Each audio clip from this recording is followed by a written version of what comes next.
in the end of the 90s, I was becoming more and more interested in the meaning of outsider art. So I wanted to do something that would get the students out of the classroom and would give them a hands-on, real-life experience with an artist. A friend of mine said, you know, you should really go by the House of Blues in Orlando because I hear there is this incredible sculpture by Mr. Imagination. And anyway, I did. And I said, I wonder if Mr. I will come to Lehigh and work with these students and that we will make something along the lines of the concrete arch that he made down in Orlando. And since it was very close to the turn of the millennium, we thought we would make some kind of millennial arch. And so anyway, I called up Mr. Imagination, and I knew him well enough at this point. I had met him, I don't know, 5 or 6 times, and we'd always hit it off. I think he liked the idea that I was this wacky religion professor, and that we could talk about things ordinarily he wouldn't be able to talk about. And so he agreed to come.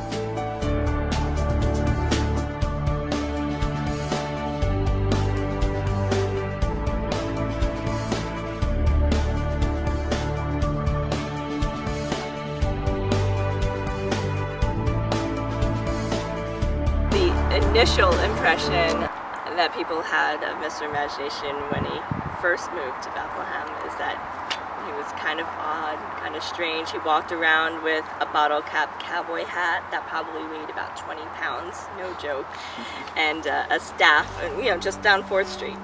He felt that we were all kings and queens and that we should live to that status. And so his house and then became a temple of lands from far away. When he would invite somebody over, he would say, you know, it's gonna be like stepping into another world, and he would say it just like that.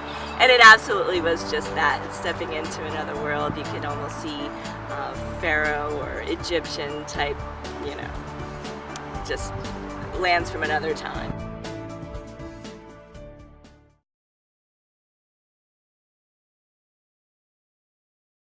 His art always had meaning, and it didn't have a single meaning. It had a lot of different kinds of meanings, but there were certain themes that you can pick up. The imagery that intrigued him was a kind of dream imagery of his earlier lives in Africa and associations he had of African kings and princesses. And he'll use just about anything that he happens to find. He's one of the world's great scavengers who goes around, and things that people have thrown away, he takes and transforms them magically into art. His discipline for his artwork was unsurpassed by none. Just incredible. Every time you'd come to his house, he'd be either banging away at bottle caps, prepping them for a future project, or working on something for a show. March, and the throne I'm sitting on, I'm sure at one point will be yet another project where we add on to, and he always saw that that was part of the function of the art to, you know, the process, and that it should never be complete. He used to sell his work in the store going back to about 2000. Well, we commissioned him to do the bathroom when we moved over to this building. So it was really interesting because before the finished product was there, he would just be coming in with these bags of cement and, you know, dust and bottle caps, and we're like, what's he doing back there? You know, what's going on back there? We didn't know what the final product was going to be. And, you know, it was really fun, but we're like, what's going on? And then out of, you know, typical mess, Mr. I just creates this amazing work.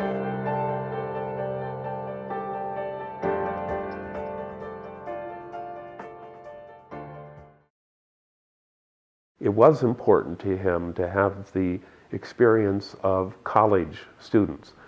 You know, he had worked with little kids and he loved little kids and so forth. Mr. Imagination lived very closely to the Boys and Girls Club.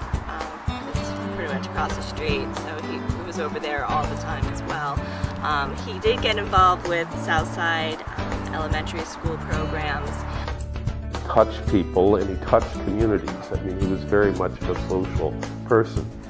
And he was never a loner. You know, there are a lot of artists that often are somewhat reclusive, and he was certainly not someone like that. So you'd always see him out and about in Bethlehem.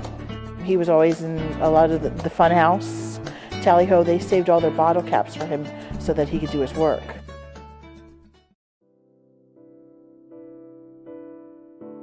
That is what I call the agony and the ecstasy of Mr. Imagination, because it really was a kind of joy that he communicated.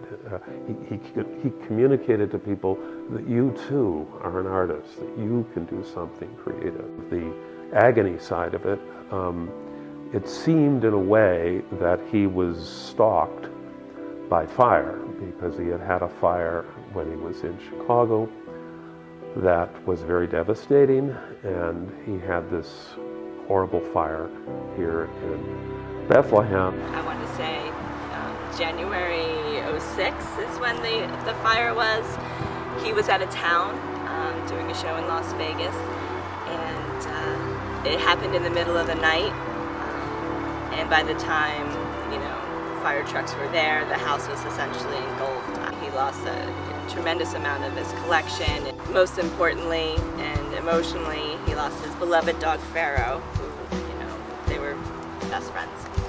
So it took a lot for him to really bounce back from that fire, though, you know, he definitely gave it his all, and there was a tremendous amount of community support reaching out to him, and everything from his household needs to meals or, you know, anything we could think of to lift his spirits.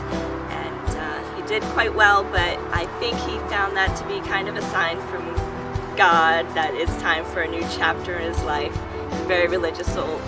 And he had connections in Georgia, so he followed that next leg. He always was looking ahead down the road and what the path was going to lead. And he wasn't afraid to follow those signs. Bringing Mr. Imagination here was a really significant development. In many ways, it literally changed lives.